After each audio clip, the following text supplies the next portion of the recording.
Una sa lahat, Sabi po madagulo, tsaka mag-gay po kakalat pakit ang kabila.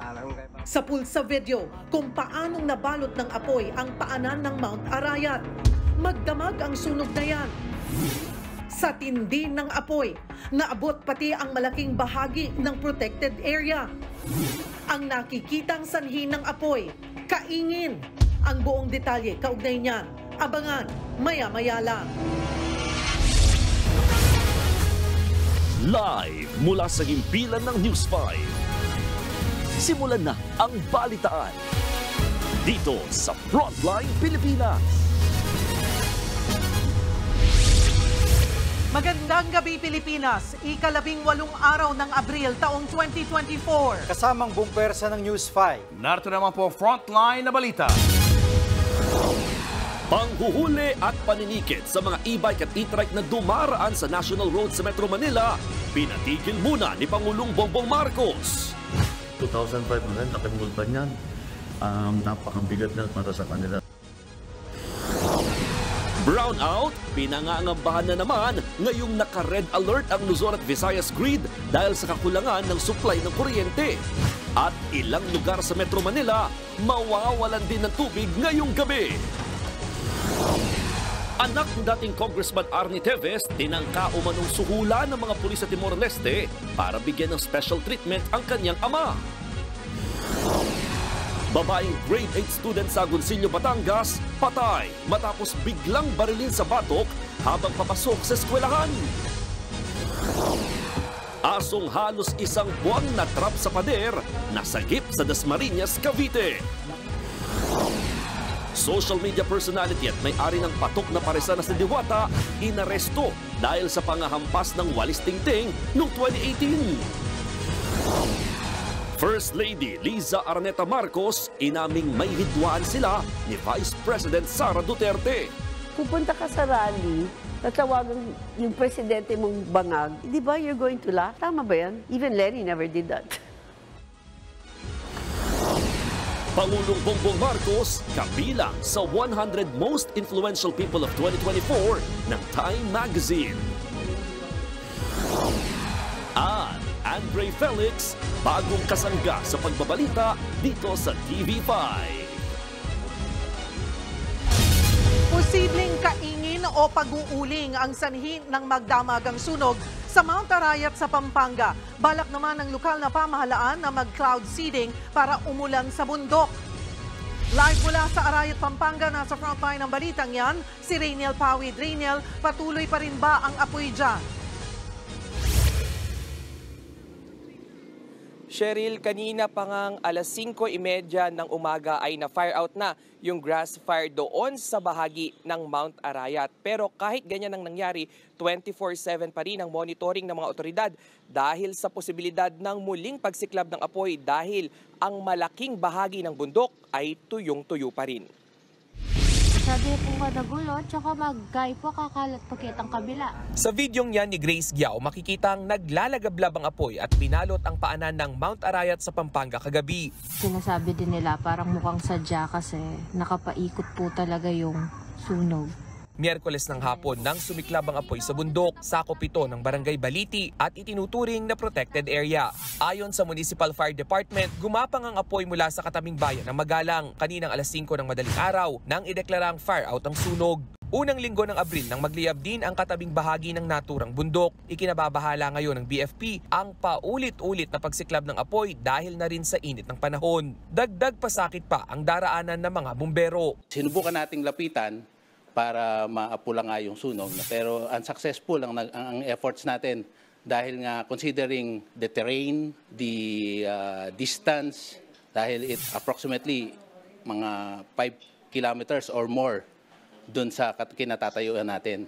Dahil mahirap akyatin ang bundok, dalawang magkasunod na sunog na sa mataas na bahagi ng Mount Arayat ang kusang namatay. Isa sa mga itinuturong posibleng sanhi ng apoy. Meron din kaming nasagap sa mga locals na merong nag-uuling doon, kakaingin.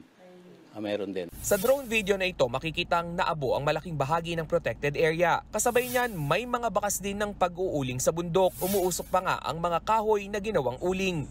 Para tuluyang matigil ang pagsiklab ng apoy sa bundok, ngayong linggo magsasagawa na ng cloud seeding ang lokal na pamahalaan. Yun lang po siguro ang solusyon na nakikita natin dyan. Pagka po kasi dumating dun sa puntong may sunog, yung mga fire truck po natin, hindi nila kayang akyatin, lalo na kung nasa level na po nung kalati ng bundok.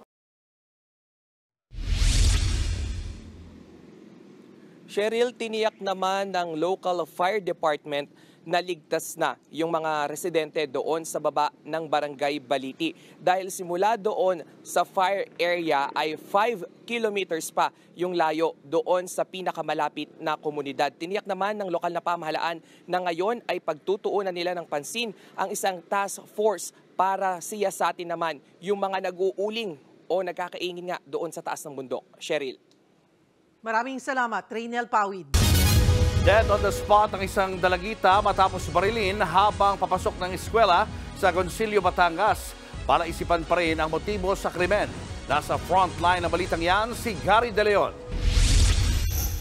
Nakadapat wala ng buhay ang 13 anyos at grade 8 student na si Jenny Balakit. Nandatnan ng mga otoridad sa Barangay Banyaga, Agoncillo, Batangas.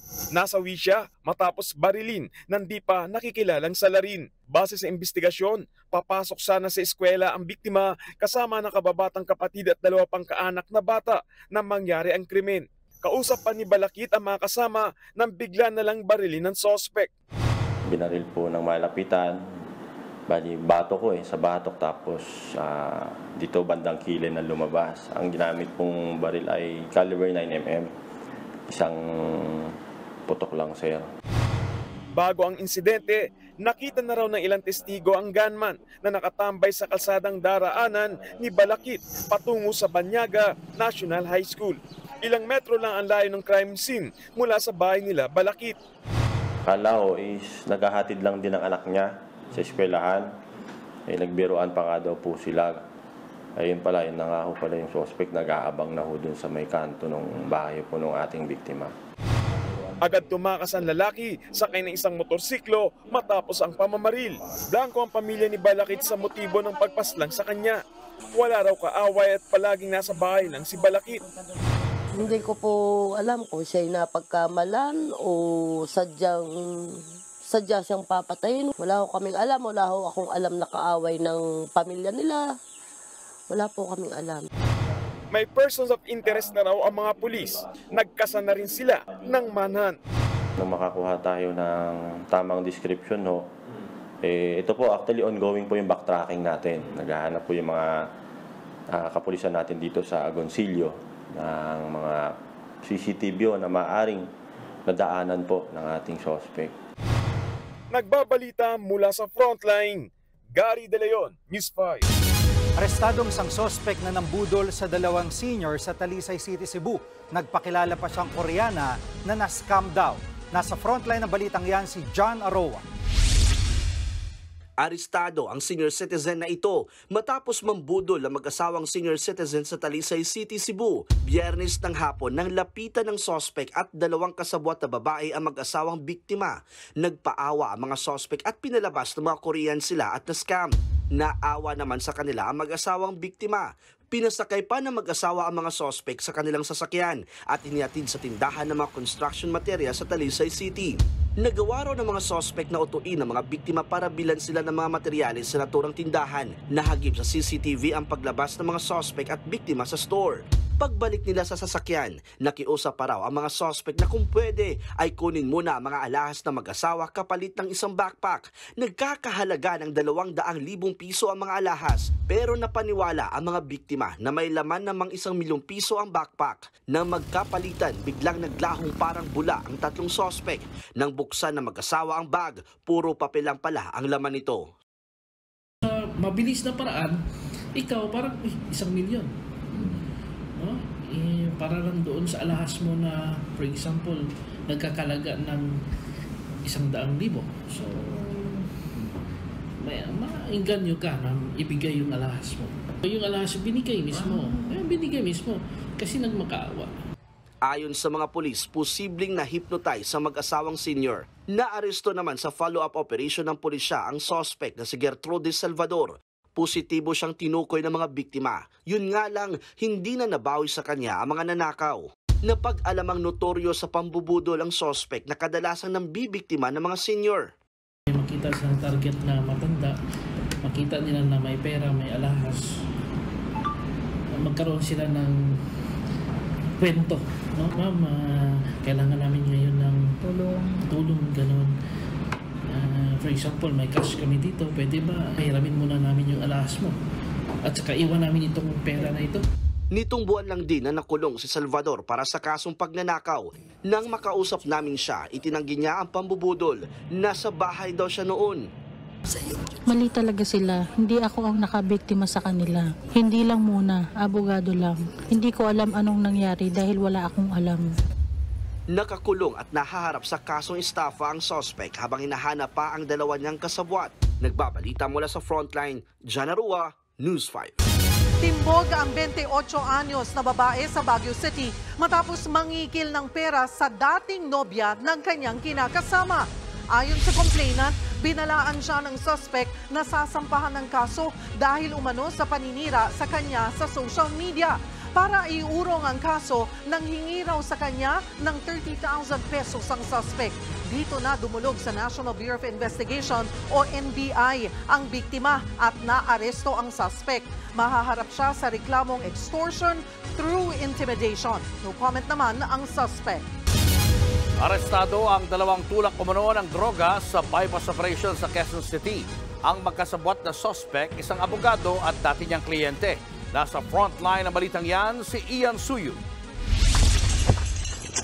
Sinalakay ng mga kawani ng Quezon City Police District Drug Enforcement Unit ang bahay na ito sa Barangay Central sa Quezon City. Hindi po yan sa akin. Hindi po. Nadatnan nila sa loob ang 57 anyos na tulak umano ng droga at kasabwat niyang babaeng 39 anyos. Nakuha mula sa mga suspect ang nasa 200 gramo ng hinihinalang shabu. May street value yang nasa 1.3 million pesos. Napakaraming tawag from barangay na merong iba't ibang tao na pumupunta doon sa bahay na yon. Merong nakakotse, merong nakamotor at alanganing oras ng gabi. Napag-alamang isa palang abogado ang lalaking suspect na dati na ring nagtrabaho sa isang ahensya ng gobyerno. Nagpositibo siya sa drug test. Ang babaeng kasabwat niya, dati na ring nahuli dahil rin sa illegal na droga. Itong babae, actually, meron siyang asawa, itong isang alias Asyong. So, yun yung distributor ni attorney. So, yan ay nagkakilala sila dahil yan ay naging kliyente ni attorney nung nakulong. Itong asawa nitong suspect natin na babae. Sinubukan naming kunan ng pahayag ang mga suspect pero tumanggi silang humarap sa media. Kasalukuyang nakakulong sa QCPD Station 10 ng mga suspect na nahaharap sa reklamong paglabag sa Comprehensive Dangerous Drugs Act. Nagbabalita mula sa Frontline, Ian Suyu, News 5. Nasabat ang milyon-milyong pisong halaga ng shabu sa magkakaiwalay na operasyon sa Metro Manila. Sa isang warehouse sa Pasay City, nasamsam ang higit 218 million pesos na halaga ng shabu na nakasilid sa mga muffler. Galing Zimbabwe ang parcel ng mga muffler. Nadiskubre ang mga droga matapos idaan ang package sa X-ray at K9 inspection. Nahuli ang consignee ng parcel na kinilalang si Christine Tigranes. Sa isang mall naman sa Quezon City, nakumpiska ang 13.6 million pesos na halaga ng shabu sa buy-bust operation ng PIDEA. Timbog ang dalawang suspect na sina Arnold Zaragoza at Ansano Makapantad.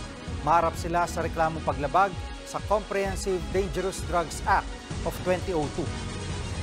Tinutugis ng mga pulis ang lalaking nagnakaw ng baril at iba pang mahahalagang gamit sa isang bahay sa Maynila. Sa hiwalay na insidente naman sa parehong lungsod, isang babae ang nahuli matapos magnakaw ng cellphone sa isang bahay. Nasa frontline ng balitang yan, si Dave Abuel.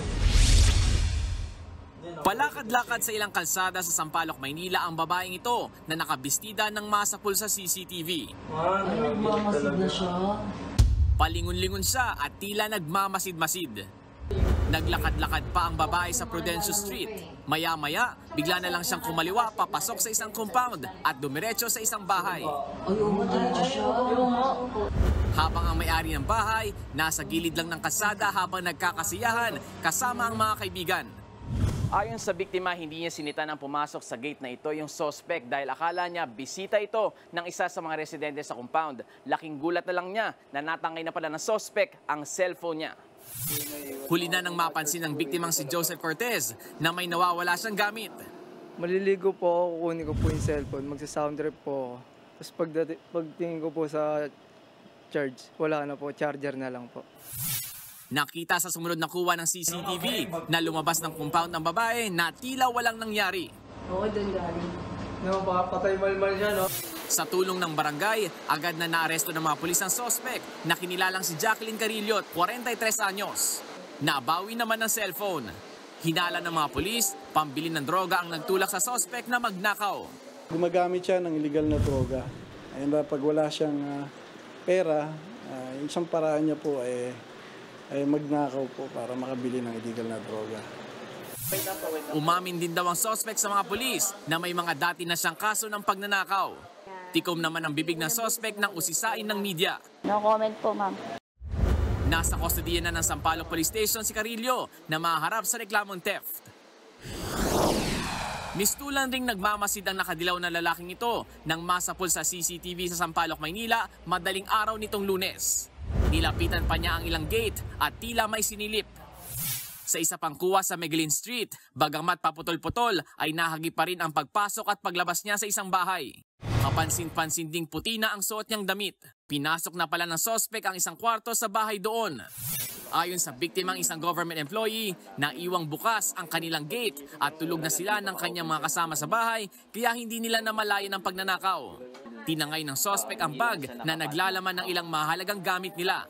Nakuha kasi yung firearms ko na nakalagay lang dito sa tabi ko. Habang natutulog kami ng mag-ina ko, nakuha rin yung wallet ng mag-ina ko. May laman na cash, $7,000, $20. Maaninag pa sa mga kuwang ito na nakasukbit na sa shorts ng suspect ang tinangay na baril. Kaya naman nangangamba ngayon ang biktima na magamit sa iligal na gawain ng kanyang baril. Ayon naman sa mga pulis, natukoy na nila ang pagkakakilanlan ng suspect sa pamamagitan ng mga kuha ng CCTV. Meron na rin po tayong person of interest. Kitang-kita po sa CCTV na mukha natin siya. And sooner or later, mapapailan po natin siya ng kaso ng pagnanakaw. Patuloy pang tinutugis ang suspect. Nagbabalita mula sa frontline, Dave Abuel, News 5. Diretsahang inamin ni First Lady Liza Araneta Marcos na hindi maayos ang relasyon nila ni Vice President Sara Duterte. May hindi raw kasi nagustuhan si First Lady Liza sa ginawa ni VP Sara. Nasa frontline ng balitang yan, si Maricel Halili. Bad shot yun sa akin. Yan ang pasilip na sagot ni First Lady Liza Araneta Marcos tungkol sa ugnayan nila ngayon ni Vice President Sara Duterte. Sinabi yan ni Liza sa teaser ng panayam sa kanya ni Anthony Taberna sa Tune In kay Tunying. Ayon pa kay First Lady, naging mabait siya kay VP Sara, pero meron daw siyang hindi matanggap. I mean, for me, nasaktan ako because my husband will do everything to protect you. You ran together, di ba? Sama-sama tayo babangon muli. Pupunta ka sa rally, tatawagan yung presidente mong bangag, di ba you're going to laugh? Tama ba yan? Even Lenny never did that. Ang tinutukoy ni First Lady Liza ay ang prayer rally sa Davao City noong January 28 kung saan dumalo sina VP Sara at dating Pangulong Rodrigo Duterte. Doon, binanata ni Digong si Pangulong Bongbong Marcos at narinig yan ng Vice Presidente. Si Bongbong Marcos bangag noon, ngayong presidente na bangag natin ang presidente. May drug addict tayo na presidente. Hindi malinaw kung tumawa nga ba si VP Sara sa mga banat ng kanyang ama. Matapos ang prayer rally na yan, nagkita kinabukasan sina VP Sara at First Lady sa departure ceremony ng Vietnam trip ng mag-asawang Marcos. Kapansin-pansin doon ang pagtamlay ng pakikitungo ni Liza sa bise. Hindi sila nakitang nagbatian kahit magkatabi sila sa upuan. Sa isa pang video, bineso ng First Lady si Executive Secretary Lucas Bersamin at nilagpasan lang si VP Sara na kausap noon ng Pangulo. Noong February 2 naman, sa isang event, ilang beses tinanong ng media si Liza kung kumusta ang samahan nila ng bise, pero hindi siya umimik. Ma'am, sorry. Just a quick reaction. Nagkausap na po ba kayo ni VP Sara? Ma'am, short reaction lang, ma'am. Sa isang punto, napatakbo pa siya. Ilang araw matapos niyan, si Vice President Sara naman ang tinanong at ang sagot niya lang. I have no comment on that at the moment. Sa kabila niyan, sinabi noon ng bise na wala namang problema sa samahan nila ni Pangulong Marcos. Pero nagpatuloy ang mga patutsyada ni dating Pangulong Duterte na binuweltahan naman ni PBBM tungkol sa umano'y secret o gentleman's agreement sa China. Noong Lunes lang, natanong si Pangulong Marcos kung kumusta ang relasyon nila ni Vice President Sara. Ang sagot niya, "It's complicated."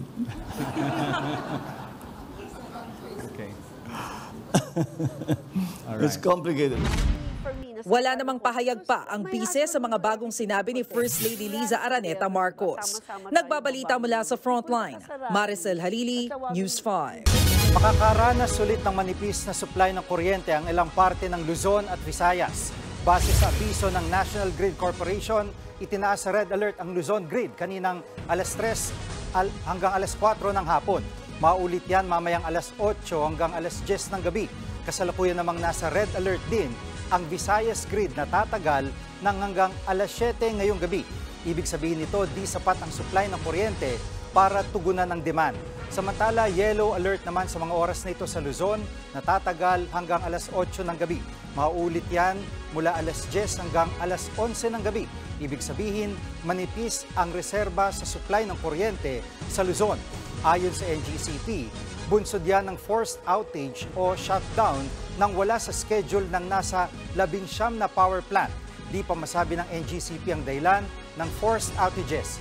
Una namang nagsabi ang Meralco na posible silang magpatupad ng manual load dropping o rotational power interruption. Pero paglilinaw ng ahensya, di pa nila kailangang ipatupad yan.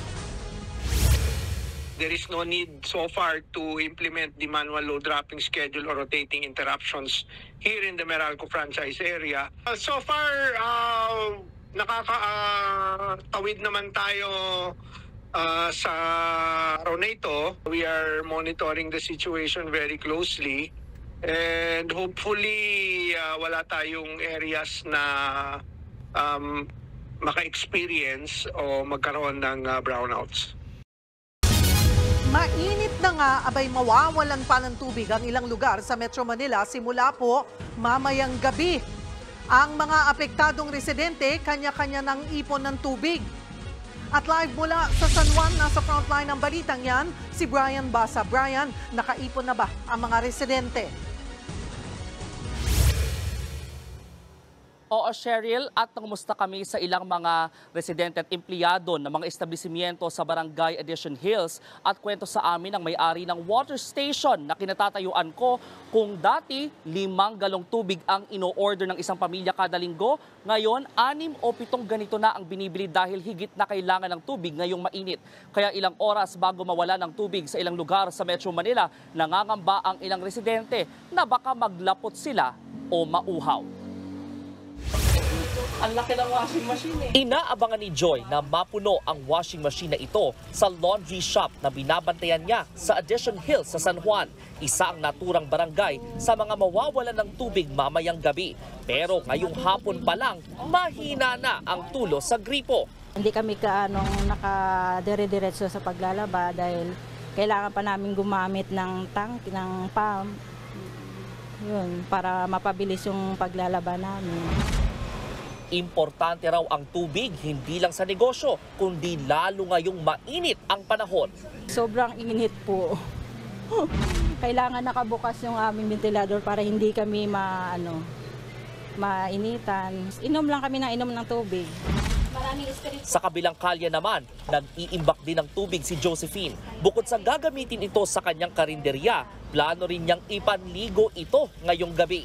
Hindi po makatulog ng hindi mapaliguan yung katawan kasi malagkit sa sobrang init nga maghapon eh. Parang hindi na kami mabuhay na nang mawawalan ng tubig ng matagal.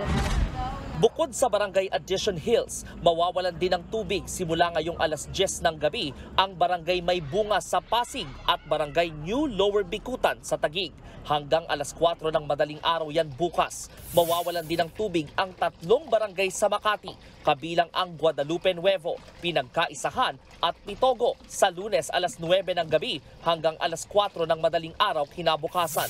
Magkakaroon din ng water interruption sa Barangay Santo Niño sa Marikina sa susunod na linggo. Paliwanag ng Manila Water, ang kanilang service interruption ay para bigyang daan ang ilang maintenance activities. Wala tayong nakikitang water tanker ng Manila Water na umiikot sa San Juan ngayong gabi, pero tinitiyak ng Barangay Addition Hills na naaabisuhan ang mga residente nila na mag-imbak ng tubig lalo na ngayong may water interruption. Balik sa inyo. Maraming salamat, Brian Basa. Iginit ng Embahada ng China na hindi naman sekreto ang mga gentleman's agreement ng Pilipinas at China noong Administrasyong Duterte. Ayon sa Chinese Embassy, tungkol ito sa pangasiwa ng sitwasyon sa Ayungin Shoal, pagpapanatili ng kapayapaan at pag-iwas sa anumang gulo. Wala raw itong kinalaman sa soberanya ng dalawang bansa. Hindi rin daw ito sekreto dahil nagtutulungan naman ang mga ahensya ng parehong bansa. Nasabihan din daw nila ang kasalukuyang administrasyon ng Pilipinas tungkol dito. Yun nga lang, walang mailabas na dokumento ang China tungkol sa nasabing kasunduan. Kamakailan lang nang questionin ni Pangulong Bongbong Marcos ang laman ng Gentleman's Agreement ni dating Pangulong Rodrigo Duterte at ng China. Tinawag pa itong secret agreement ni PBBM. Samantala, nagbabala naman ang Foreign Ministry ng China na magpapalala lang ng tensyon sa South China Sea ang gagawing balikatan exercises ng Pilipinas at ng Amerika. Gaganapin sa April 22 hanggang May 10 ang military drills malapit sa Taiwan at sa South China Sea. Susunod, aso sa Dasmariñas, Cavite, nasagip matapos matrap sa pader ng halos isang buwan. Anak ng puganteng si dating Congressman Arnie Teves nanuhulong ng pulis sa Timor-Leste. At social media personality na si Diwata inaresto para sa kasong slight physical injuries. Abangan ng lahat ng yan sa pagbabalik ng Frontline Pilipinas.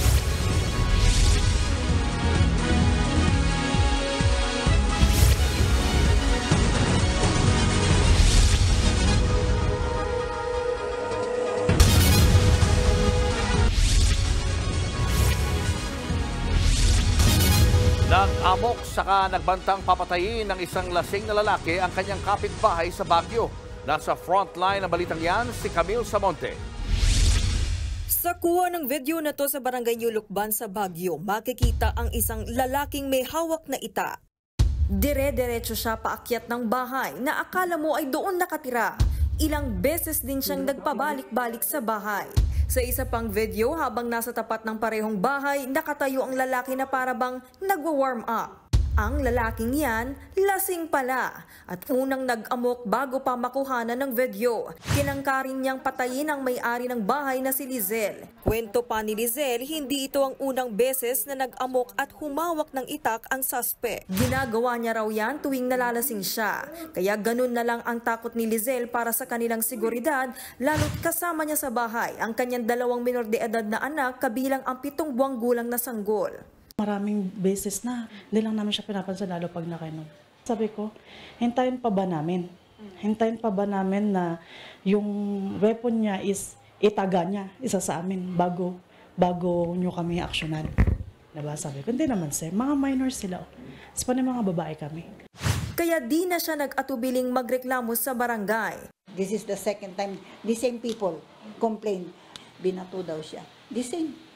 Malaya naman sa ngayon ang lalaking nag-amok. Hindi na muna siya pinangalanan ng barangay pero inihahanda na ang patong-patong na reklamong isasampa sa kanya. Nagbabalita mula sa Frontline, Camille Samonte, News 5. Pinatitigil muna ni Pangulong Bongbong Marcos sa panghuhuli at paninikit sa mga e-bike, e-trike at iba pang light vehicles sa mga pangunahing kalsada sa Metro Manila.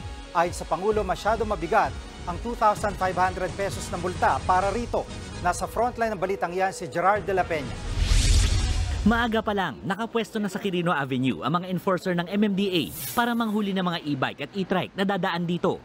Ipinagbabawal kasi ang light vehicles gaya ng mga e-bike at e-trike na dumaan sa mga pangunahing kalsada sa Metro Manila. Ang isa sa mga nahuli, nagmatigas at nangatwiran pa. Magpapaayos lang daw siya ng kanyang e-bike sa Quirino Avenue pero wala siyang maipakitang lisensya. Kahit nakiusap, hinatak pa rin ang e-bike niya. Kung alam ko lang pa na ganito mangyayari, dapat hindi na ako nagpunta rito, hinayaan ko na lang po. Ang lalaking ito, bibili lang ng fuse sa halagang 20 pesos sa shop. Pero mas malaki ang gagastusin niya ngayon matapos matiketan at mahatak ang e-bike. Ang dala niya kasing lisensya. Hindi lang ino-honor yung student. May 12 pa man may 12 pa ang magiging non-proto. Ano gagawin namin? Pumalag din ang isang babae na pinampapasada ang kanyang e-bike. Bago po sila manghuli, anahin muna po kami ng trabaho ng permentiyan. Paano naman po kami mahihirap? Dapat ganyan po nila yung simpatya ng mga tao. Pero sa gitna ng panghuhuli, ipinag-utos si Pangulong Bongbong Marcos na magbigay pa ng palugit para ipakalat ang impormasyon tungkol sa bagong patakaran. Kaya ang panghuhuli ng MMDA sa mga e-bike, e-trike, tricycle at kuliglig, ihinto muna. Dahil nakita ko naman na yung pag-enforce na napaka-stricto doon sa mga electric vehicles sa National Road, napapanood ko sila sa news, nakakaawa naman talaga. At saka 2,500, laking multa niyan. Napakabigat na para sa kanila. So bigyan natin silang isang buwan para alam nila kung ano ba yung dapat nilang gawin. Bagamat mananatiling bawal ang mga light vehicles sa mga pangunahing lansangan, di muna sila titiketan o i-impound. Rehistrado ang mga e-bike na ginagamit na pampasada dito sa Pasay. Kaya klaro sa mga tsuper na bawal talaga dumaan dito sa EDSA. Pero dahil may mga pasaway at pilit pa rin dumadaan dito kahit nga bawal, marami sa kanila suki na ng MMDA tuwing may clearing and enforcement operations dito. Kahit paano, ikinatuwa ng mga driver ng e-bike ang utos ng Pangulo. Mas maganda kung wala man ng hulihan. Bakit po? Kasi nakakahatid kami ng estudyante sa labas Bawal kami dyan, hinuli kami. Mas maganda. Bakit po? Siyempre po, hanap buhay yan Kagaya po ngayon, katatapos na ng pandemic, masakit-sakit yung huli ka. Saan ko kung pantubos na ganun? Bukas pa magbibigay ng pahayag ang MMDA tungkol sa desisyon ng Pangulo. Kaya hindi pa masasabi sa ngayon kung mababawi ba agad ang mga na-impound na light vehicles mula kahapon. Nagbabalita mula sa Frontline, Gerard de la Peña, News 5. Naghain ang isang dating mambabatas ng petisyon laban sa kontratang pinasok ng COMELEC sa Miro Systems para sa automated voting system na gagamitin sa 2025 elections. Babala ng COMELEC, posibleng mauwi sa mano-mano ang botohan kung kakansilahin ang kontrata sa Miro. Nasa frontline ng balitang yan, Simon Gualvez. Umabuso raw ang COMELEC matapos itong hindi payagang sumali sa bidding para sa 2025 elections ang Smartmatic ayon sa Korte Suprema. Hinarang daw ng poll body ang Smartmatic bago pa man sila makapag-bid. Wala rin daw inilatag na eligibility requirements para sa bidding. Sa kabila nito, hindi na raw mapawalang bisang iginawad na kontrata sa Miro Systems bilang provider ng automated voting system para sa 2025 midterm elections. Kaya kanina, nagtungo si dating Caloocan 2nd District Representative Edgar Erice sa Korte Suprema. Naghain siya ng petisyon para magkaroon ng temporary restraining order laban sa paggawad ng kontrata sa Miro Systems. Para kay Erice, marami umanong paglabag sa batas ang pagbibigay ng kontrata sa Miro. Ang gagamiting machine prototype, magiging guinea pig tayo, it's against the law. Highly anomalous. It's a robbery in progress. It's a robbery in progress. Tingin ko, kung mga 10 billion lang, maho-hold up ang mga Pilipino dito sa kontrata na ito. Ipinagtataka rin ni Erice kung bakit kailangan kumuha ng bagong automated counting machines kahit pwede pa naman daw ayusin ang mga nabili noon sa Smartmatic. Naniniwala rin siyang nananakot lamang ang COMELEC nang sabihin itong posibleng mauwi sa mano-mano ang botohan sa eleksyon sa susunod na taon. Sagot ni COMELEC Chairman George Garcia, mahihirapan talaga silang mapakinabangan pa ang mga VCMs ng Smartmatic. Tapos na rin daw ang sinasabing warranty para sa mga makinang ito. Noong nakarang eleksyon, na may mga nasira at may mga pumalpak na kulang-kulang 2,000, sinisi na nga po ang COMELEC Ngayon po hindi na po namin magagaranti na hindi lang 2,000 yan. Paliwanag pa ng COMELEC, ang nire-require lang ng batas ay dapat nagamit ng sistema ng pagboto at hindi ang mismong uri ng makinang gagamitin sa halalan. Ipinunto naman ng SC na kung magsasagawa ng bagong bidding ang COMELEC, malaking abala na ito sa 2025 elections. Kaugnay nito, maghahain ng motion for reconsideration ng COMELEC sa Korte Suprema. Sa tanong kung maaari na bang sumali ulit sa bidding ang Smartmatic matapos na naging desisyon ng Korte Suprema, lumalabas na pwede na. Pero dahil tapos na ang mga naging bidding para sa 2025 elections, posibleng sa susunod na halalan na lamang maaaring lumahok ang kumpanya.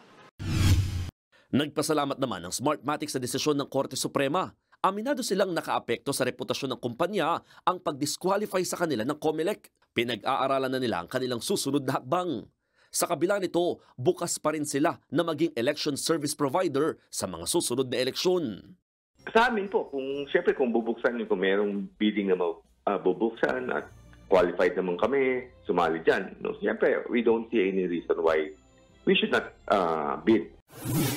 Ayon naman kay Franklin Isaac, isa sa 3 nagpetisyon sa COMELEC na i-disqualify ang Smartmatic, posibleng maghain ng kaso ang Smartmatic laban sa mga COMELEC commissioners. Handa naman daw ang COMELEC na harapin ito. Nagbabalita mula sa Frontline, Mon Gualvez, News 5. Showbiz, eto na nga! Mga kapatid, eto na nga ang mga rumaratsyadang showbiz balita ngayong Huwebes.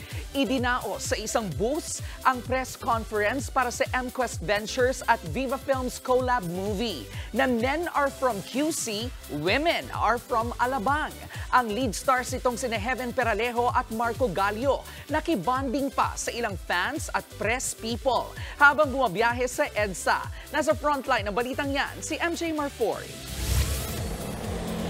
Tinutuon ng isa sa hottest love teams of today na sina Marco Gallio at Heaven Peralejo ang title ng latest movie nila na Men Are From QC and Women Are From Alabang. Dahil for the first time ever, naganap ang press con mute. As in press con habang nagko-commute. That's right! Bumiyahe ang Marvin kasamang ilan sa kanilang fans at members of the press habang chumichika tungkol sa kanilang highly anticipated film. Grabe! Kasama kasi din yung film crew, so sikipan talaga. Something new and nakakatuwa yung gimmick actually.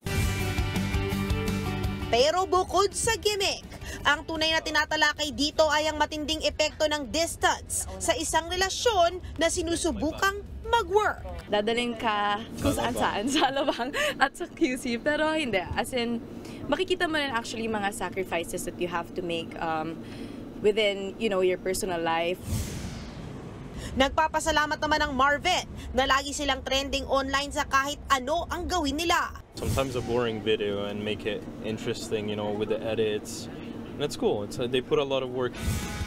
Ang Men Are From QC and Women Are From Alabang ay adaptation sa libro ni One News host Stanley Chi. Showing na ito sa May 1, hatid ng MQuest Ventures, Viva Films at Sari Sari.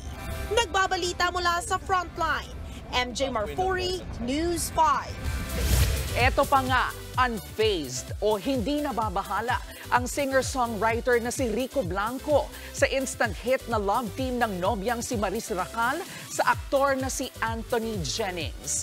Ayon mismo kay Maris, kilala niya si Rico at bilang matagal na sa showbiz, alam ni Maris na hindi naaapektuhan ang kanyang nobyo tuwing napapareha siya sa iba't ibang aktor.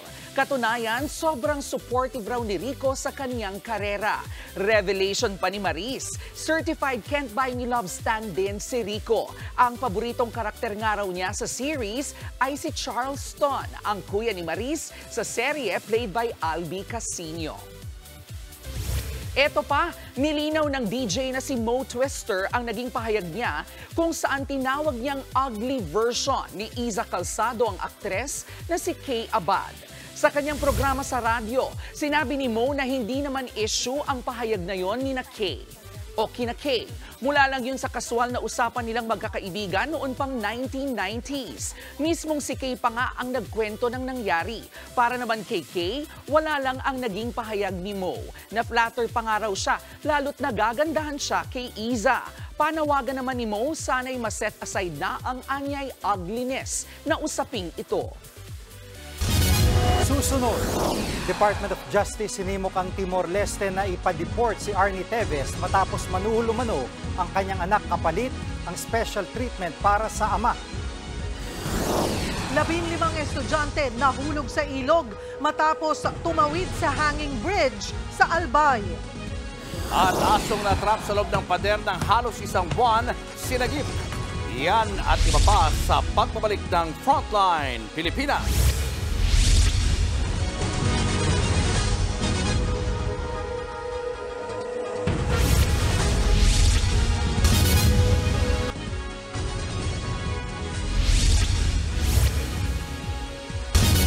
Nilinaw ng DILG na walang dagdag bawas sa nasabat na droga sa Alitagtag, Batangas nitong Lunes. Yan ay matapos silang ibaba ang street value nito. Natuntun din ng mga otoridad ang isang yate kung saan umano sinakay ang droga para makapasok ng Pilipinas. Nasa frontline ng balitang yan si Brian Castillo. Sa yating ito sa Nasugbu, Batangas, hinihinalang ikinarga ang sako-sakong sabu na nasabat mula sa isang van sa Alitagtag, Batangas nitong Lunes. Hinala ng mga pulis, posibleng ito ang ginamit para maipasok sa bansa ang mahigit 1 toneladang iligal na droga. Iniimbestigahan po ng ating Coast Guard. Asan po silang lumayag, asan sila pumunta. Hindi na po galing sa Pilipinas. Wala po kaming lutuan dito. Bukod sa yate, sinisiyasat na rin ng mga pulis ang ilang pang napadaang kotse sa lugar. Hindi ro kasi malabong may mga kasabot din ng sospek sa binalak nilang delivery ng droga. Kasi usually pagka merong ganyan, may mga nauuna eh. We're just sinasabi lang na baka ito mga kasama. Kaya pina-follow up natin. And ang sabi nga nila, before that, meron pong nakita mga kasakyan na sumusunod dito. Baka ito yung mga, yung mga kanyang mga security niya. Nagpaliwanag naman ng mga otoridad kung bakit nagbago na ang sinabi nilang halaga ng tinawag pa nilang pinakamalaking drug haul sa kasaysayan. Sa pagtataya ng mga otoridad noon, tumitimbang ito ng 2 tonelada at nagkakahalaga ng 13.3 billion pesos. Pero nilinaw ngayon ni Interior Secretary Benher Abalos na 1.4 tons lang ito. Nagkakahalaga yan ng 9.6 billion pesos. Ayon sa computation ng PIDEA, gate ng kalihim pawang estimate o pagtataya lang ang unang bilang at halaga na kanilang nasabi. Umpisa pa lang, sinabi na namin in the statement, maski ang presidente, ito ay more or less higit kumulang. You cannot tell. Let's never lose sight na malaki na huli. Malaki na huli. Pinabulaanan din ni Abalos ang mga alegasyong may nangyaring dagdag bawas sa ginawang pagbibilang ng mga nakumpiskang droga. Patuloy naman ang investigasyon kung saan nanggaling ang mga nasabat na shabu. Malaki raw ang posibilidad na galing ito sa labas ng bansa dahil sa mataas na kalidad. Crystalline siya masyado. Yung parang nga yung halimbawa ko siya sa sa Swarovski na kristal. That means maganda yung pagkaluto noon. Iniimbestigahan na rin ang mga koneksyon na nag-iisang sospek na naaresto sa checkpoint. Pinangalanan siya ng PNP na si Alajón Michael Zarate, ang driver ng naharang na van. Lumalabas na mayroon siyang military background sa labas ng bansa. He entered the U.S. Army noong 1997. He left the U.S. Army noong 2005 and came back dito sa Pilipinas noong 2008. Nagtayo po siya ng isang fitness center somewhere dito po sa Metro Manila. Patuloy naman ang investigasyon ng mga pulis para matukoy ang iba pang mga kasabwat ni Zarate. Nagbabalita mula sa Frontline. Brian Castillo, News 5. Hinimok ng Department of Justice ang Timor-Leste na ipa-deport na ang puganteng si Arnie Teves matapos umanong magtangkang manuhol ang anak niya. Ayon sa DOJ, sinuhula na umano ng anak ni Teves ang mga miyembro ng Criminal Investigation Police sa Timor-Leste kapalit ng special treatment para sa amang nasa detention facility. $2,000 o higit 114,000 pesos ang inalok umano ng anak ni Teves kapalit ng seguridad at special treatment sa kanyang ama sa loob at labas ng Becora Prison. Nakakulong ngayon si Teves sa Timor-Leste habang hinihintay ang kanyang extradition o deportation. Maaso ng arestuhin si Teves sa bisa ng Red Notice ng Interpol. Wanted siya dito sa Pilipinas sa mga kasong korupsyon, suspected terrorism at pagkakasangkot sa pagpatay kay dating Negros Oriental Governor Roel Degamo. Kabilang si Pangulong Bongbong Marcos sa 100 Most Influential People of 2024 ng Time Magazine. Kinilala siya sa kanyang mga hakbang para ibangon ang ekonomiya ng Pilipinas, gayon din ang kanyang paninindigan sa West Philippine Sea. Nasa frontline ng balitang yan, si Maricel Halili.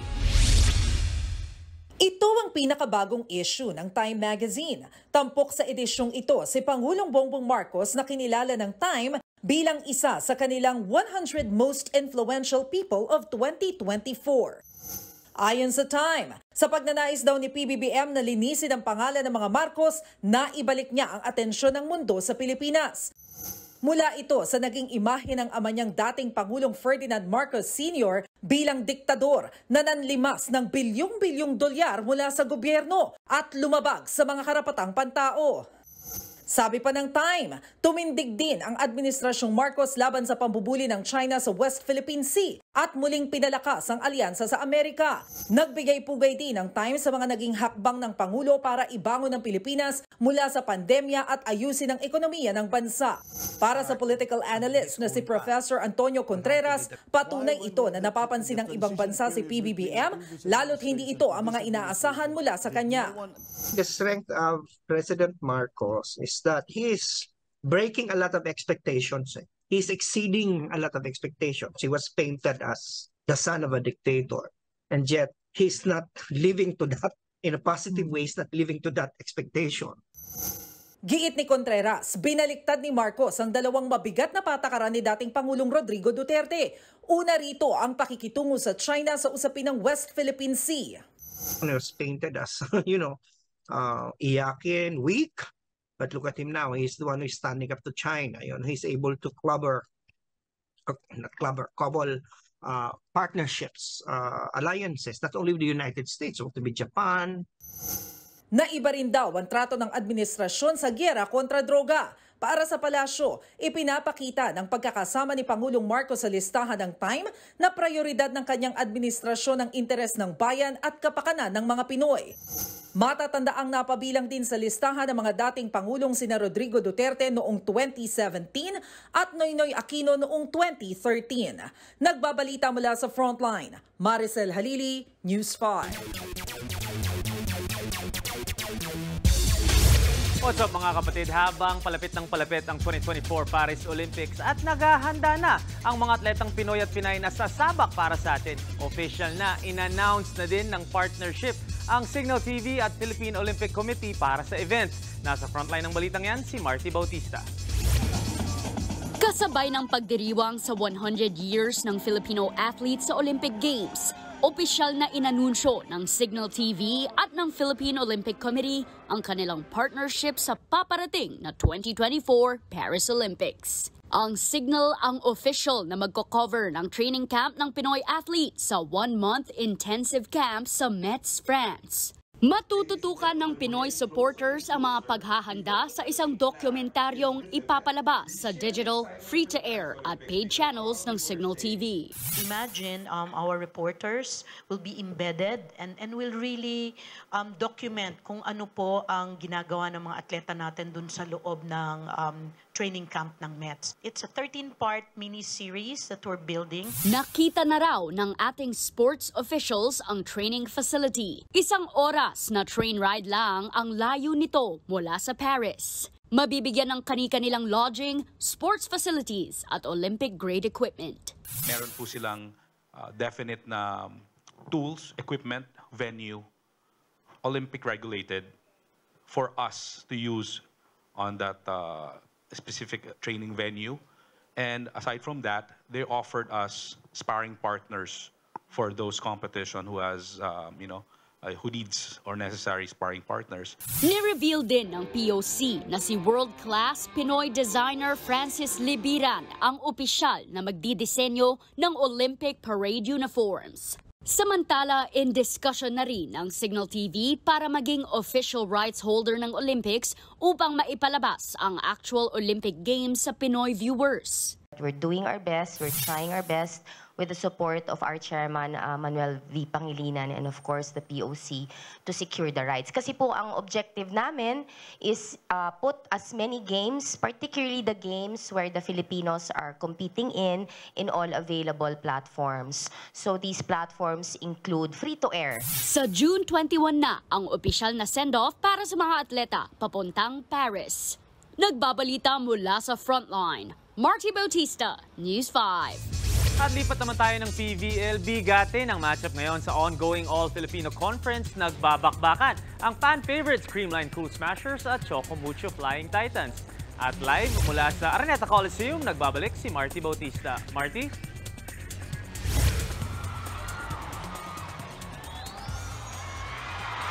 Mikey, jam-pack ngayon ng Araneta Coliseum para sa tapatan ng sister teams na Creamline Cool Smashers at Choco Mucho Flying Titans. Mainit ang tapatan ng dalawang koponan na huling nagharap sa finals noong nakaraang conference. Sa ngayon, hawak ng Choco Mucho ang mas magandang record na 8 wins at 1 loss. Mas masesecure pa nila ang top spot kung magwawagi sila ngayon.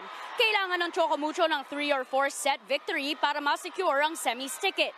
Pero syempre, hindi basta-basta papayag ang defending champions na Creamline. Kailangan din nila ang panalo para makaangat sa tie sa mga koponang Petrogas, Cherry Tigo at PLDT. Pare-pareho may 72 win-loss record ang mga nasabing team. First set pa lang, kitang-kita na ang game jitters ng dalawang team sa mga unforced errors. Pero sa kabila niyan, napanalo ng defending champs ang first set, 25-17. Bago naman yan, na-sweep ng Corn Fresh Foxies kanita ang Strong Group Athletics. Pinanguhangan sila ni Caitlin Viray with 11 points on 8 attacks, 2 blocks and 1 ace. Na-break nito ang 5-game losing streak ng Foxies habang lalo pang nalubog sa 10 losses ang winless pa ring Strong Group. Mikey, ayun na nga, naririnig mo ang cheers ng crowd sa likod ko. 2-0 na ang lamang ng Creamline Cool Smashers kontra ng Choco Mucho. Tingnan natin kung makakahabol pa sila. Patuloy ang matinding hampasan ng PVL sa Santa Rosa, Laguna Sports Complex sa Saturday. Maraming salamat, Marty Bautista. Susunod sa ating 5 minuto, kakulangan ng nurse sa Pilipinas paanong umabot sa 100,000? Na-trap na aso sa Cavite, binuhay ng tubig kanal bago masagip. At ilang eksena sa Can't Buy Me Love ni-recreate ng mga batang estudyante sa Rizal. Tutok lang mga kapatid, magbabalik pa ang Frontline Pilipinas.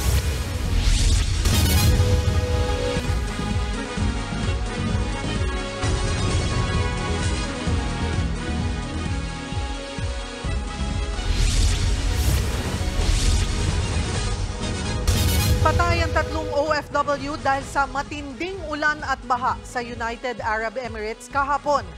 Kinumpirma yan mismo ni Department of Migrant Workers Undersecretary Hans Leo Kakdak. 2 raw sa mga kababayan natin ang nasawi matapos ma-suffocate sa loob ng kanilang sasakyan nang ma-stranded sa baha. Isang Pinoy naman ang naaksidente matapos mahulog sa sinkhole ang kanyang sinasakyan. Hindi pa inilalabas ng ahensya ang pangalan ng mga nasawi pero magbibigay raw ng tulong ang Pilipinas sa mga naulilang pamilya. Nagpulong sina Pangulong Bongbong Marcos at New Zealand Prime Minister Christopher Luxon sa Malacanang. Mismong si Marcos ang sumalubong kay Luxon at nanguna sa kanyang arrival honors. Sabay silang pumasok sa palasyo sakay ng isang golf cart na si Marcos din ang nagmaneho. Sa kanilang pagpupulong, kilala ng dalawang leader ang mahigit 50 taong bilateral relations ng New Zealand at ng Pilipinas. Mas palalakasin nila ang relasyon ng dalawang bansa sa trade, investment, defense, maritime security at iba pa. Sa gitna ng trip sa Pilipinas ni Luzon, bumisita rin siya sa isang local fast food restaurant.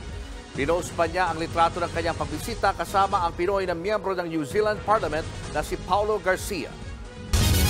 Nahulog ang 15 estudyante sa ilog nang bumigay ang tinawiran nilang hanging bridge sa Manito, Albay kagabi. Sa mga litrato, makikitang nakasadsad na sa tubig ang kabilang dulo ng tulay. 4 ang sugatan sa insidente. Mula sa taas na 10 talampakan at kasing taas siya ng isang palapag na gusali. Tingin ng mga otoridad, posibleng bumigay ang tulay sa kalumaan. 3 dekada na raw kasi mula nang itayo yan. Sa ngayon, mga bangka muna ang gamit ng mga residente para makatawid sa ilog habang ginagawa pang tulay. Ang Manito Hanging Bridge ay nagkokonekta sa Barangay Kawit at sa town proper ng Manito. Showbiz, eto na nga! Mga kapatid, eto na nga, mainit na ang panahon pero mas nag-iinit pa ang Can't Buy Me Love fever. Ang ilan niyang intense scene nito, ginaya at ginawa pang school presentation ng ilang grade 6 students sa Taytay, Rizal. Nasa frontline ng balitang yan, si MJ Marfori. Cameras ready! In 3, 2, 1, action! Do not disrespect the dead. Nalalain niyo si Carlo, pero sila lang walang kanta pagkamatay ng nanay mo. Wala kang karapatan! Bastusin ang mama ko. Wala ka pa sa kantinan niya! You are not in the right state of mind para mag-isa si Carlo. Intense ang aktingan! Give na give in fairness! Oh, eto pa! Change set naman tayo! And rolling! No! You're not going to walk away from this. Never again! God, stop! I just got back and marami na nagbago. Pero ikaw, ganyan ka pa rin? Yan pa rin ang issue mo? Okay, cue natin si Maris, si Irene! Can you go now so we can enjoy our breakfast as a complete family? Shut up! Kuha ang video na yan ni Kath Cruz. Papaalis na raw sana siya nang marinig na umaarte ang mga batang kapitbahay niya sa labas. Practice raw pala ito para sa isang presentation sa school. Ang mga batang ito, certified Can't Buy Me Love stands daw talaga. Fan na fan din po kasi talaga sila ng Can't Buy Me Love. Siguro na-hook din talaga sila sa story. At nang malaman ng mga bagets na nakunan sila ni Kath, humirit pa ng isa pa ang mga ito ng isa pang eksena. Pero this time, full prod na!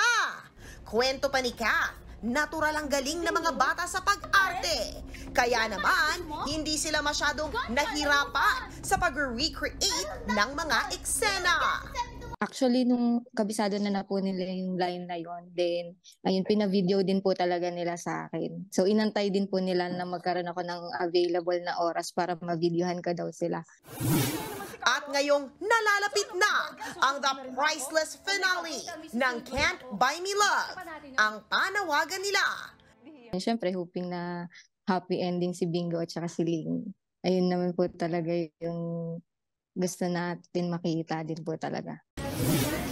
Okay, balik eksena tayo 3, 2, 1, rolling!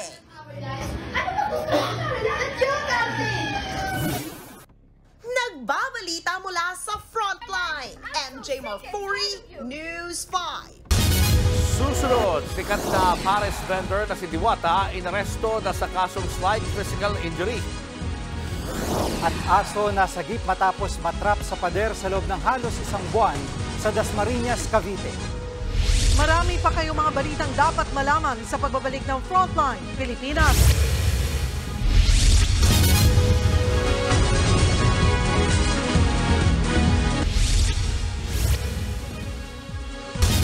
Halos isang buwan na trap sa loob ng pader ang isang aso sa Dasmariñas, Cavite.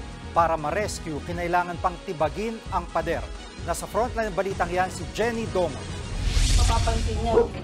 Sa pagitan ng masikip at makitid na konkretong mga pader na ito sa Dasmariñas, Cavite, maririnig ang tahol ng isang aso. Ang mga tahol na yan ikinabahala ng mga nag-aalalang residente. Kaya itinimbre nila ito sa People for the Ethical Treatment of Animals o PETA sa pangambang may natrap na aso sa mga pader. Katuwang ang mga tauhan ng barangay, maingat at tinibag ng mga rescuer ang pader. Makalipas ang mahigit isang oras, dumungaw mula sa isang maliit na butas ang isang puting aso. Bakas sa kanyang mukha ang panghihina, puno rin ng sugat ang kanyang uso. Kumakawag yung buntot. Okay. Mabait. Payat na nga rin siya na. Tumagal ng mahigit isang oras ang pagtibag sa pader bago tuluyang nakalabas ang aso. Dito na tumambad ang halos butot balat niyang pangangatawan. Kwento ng mga residente, halos isang buwan nilang naririnig ang mga tahol mula sa pader. Tingin ng PETA, tubig kanal ang tumulong sa aso para mabuhay. Base sa investigasyon, ang dating nangungupahan ang nagpatayo ng mga pader kung saan natrap ang aso. Hindi natin masabi kung sinadya o aksidente yung pagkakatrap ng aso na yon. Pero syempre, kung sakaling mapatunayan na sinadya yun, pwede siyang makasuhan dyan. Pwedeng makasuhan yung pamilya na nag-iwan kay Wally doon. Inaalam na ng PETA kung may dati bang amo ang aso at kung sinadya ang pag-ipit sa kanya sa semento. Kung mapatunayang sinadya siyang itrap at iwan doon, maituturing itong paglabag sa Animal Welfare Act na isang criminal offense. Ang sinumang lalabag dito may kaparusahang aabot sa 6 hanggang 2 taong pagkakakulong at multang hanggang 5,000 piso. We are trying to trace them. Kaya lang ang mahihirapan tayo dito ay walang witness, walang nag-come forward sa PETA para sabihin na ganun nga yung nangyari. Pero umaasa kami na maging warning ito sa lahat na alagaan nating mabuti yung mga alaga natin, siguraduhin natin na nabibigay natin yung tamang pag-aalaga sa kanila at huwag nating gawing option ang pag-abandona sa kanila. Makalipas naman ng halos 3 buwan, heto na ngayon ang natrap na aso. Pinangalanan siyang Wally ng PETA. Malakas at maliksi na siya ngayon kumpara noong una siyang nakita. Now, Wally has gained several kilos. He's very happy, very healthy. He has a very, very strong appetite, and he loves socializing with anyone he meets on the street, dogs or humans. He's much more settled in. He's still working on getting over some trauma about loud noises. Here, smile, buddy. Good boy. Sa kabila ng traumang dinanas, malambing at hindi raw mahirap alagaan si Wally. Sa ngayon, handa na si Wally sa bagong pamilyang gustong kumupkup sa kanya. Libre lang ang pag-adopt kay Wally. Bisitahin lamang ang Ampon Alaga Facebook page para sa proseso. Nagbabalita mula sa Frontline, Jenny Dongon, News 5.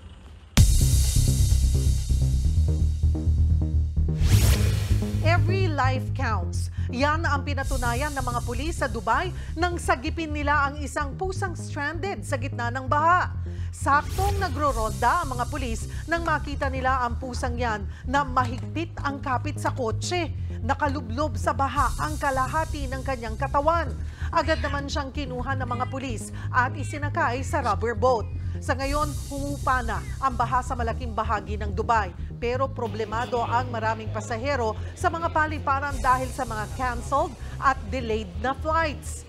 Ang iba nga, nagpaumaga na sa airport. Matinding baha ang namerwisyo sa mga taga-Dubai nitong Martes, kasunod na magdamag na buhos ng ulan, nakatumbas na raw ng halos 2 taong ulan.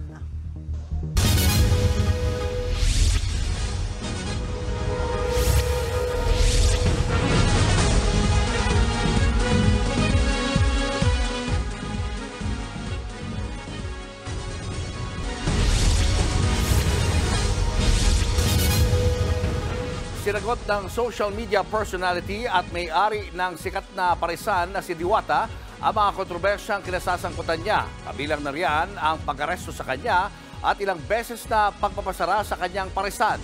Naritong report. Habang abala sa pagsaserve sa mga customer sa kanyang parisan, si Deo Balbuena o mas kilala bilang Diwata sa Pasay nung Lunes, biglang may dumating na mga pulis. Sila naman ang nag-serve hindi ng pagkain, kundi ng arrest warrant kay Diwata. Kayo aming inaaresto sa bisa ng warrant of arrest na inihain. Halatang nabigla sa arrest warrant si Diwata. Bakas din sa mukha niya ang pagtataka. Para yan sa kasong slight physical injury na isinampa laban sa kanya noon pang 2018. Physical injury? Slight physical injury. Ayon sa Pasay Police, nagbugat ang reklamo sa paghahampas ni Diwata ng walis tingting na nagdulot ng sugat sa complainant. Kusa namang sumama si Diwata at hindi na siya pinusasan pa. Sama ka sa amin, arestado. Sige po, ayusin po natin yan. Nakapagpiyansa naman ng 3,000 piso si Diwata, kaya siya pansamantalang pinalaya. Kanina, nakaparehang ko pa si Diwata at tinanong ko siya sa kumakalat na online na litrato ng kanyang mugshot. Pero itinatanggi pa niya ito. Pero ngayon kasi may mga kumakalat na litrato na inaresto ka daw ng mga pulis. Ay, wala yung pictures niya, hayaan mo sila. Ano yun? Ano yun? Fake yun? Fake yun. So, nakita ko na rin. Pero nang makausap ko ulit si Diwata ngayong hapon, inamin na niyang totoo ang mga mugshot na kumakalat online. At ang sabi niya, hindi na niya maalala kung sino ang sinasabing nasaktan niya. Kaya panawagan niya, magkita na lang sila at makapag-usap ng maayos ng complainant. Handa naman daw mag-sorry si Diwata. Baka naman meron pang ibang kasong bumulaga ulit kay Diwata. Wala na hong ibang kaso si Diwata sa inyo? Sa ngayon po, yun lang po ang pagkakalam ko, itong kasong itong aming pinatupad. Malayo pa, pero malayo na ang narating ni Diwata magmula nang mag-viral siya nang masangkot siya sa pakikipagbugbugan sa mga nagdodroga umano noong 2016. Pero kahit may-ari na siya ng isang sikat at patok na parisan, ilang beses din itong napasara at ilang beses siyang lumipat ng pwesto. Okay na, pinaprocess ko na yung permit. Pero wala pa time permit pero pinaprocess ko na. Sa kabila ng mga pagsubok, tuloy ang pagsusumikap ni Diwata. Kahit pa may mga taong humihila sa kanya pababa. Edit ba ako sa mga basher, di ba? At the end of the day, hindi sila mag-aangat sa sarili ko, ako pa din. Yes, nainis ako pero mas lamang pa rin nakangiti ako. Mahirap pero puno pa rin ng pangarap ang buhay ni Diwata. Ang kwento ng kanyang buhay, abangan po bukas dito pa rin sa Frontline Pilipinas. Ito, mas malaalakasin pa natin ang puwersa ng Frontline Balitaan sa News 5. Sa 2 dekada niya sa broadcasting, hatid niya ang dagdag na mas matalinong diskusyon at dekalibreng paghatid ng impormasyon. Makakasama na natin sa News 5 ang isa pang bagong kasangga sa pagbabalita, si Andre Felix. Ang pa-welcome sa kanya sa Frontline Report ni MJ Marfori. Matikas at higit sa lahat, puno ng kredibilidad. Ang panibagong dagdag sa lumalakas pang puwersa ng News 5, Andre Felix. Kanina, formal pa siyang winelcome ni News 5 Chief Lucy Cruz Valdez at TV5 President and CEO Guido Zabaliero. We're looking for people who know what they're reading, who know what they're talking about, who know how to interview and ask the questions that need to be asked, who are gung-ho for the news. Andre is a fantastic addition to our news team.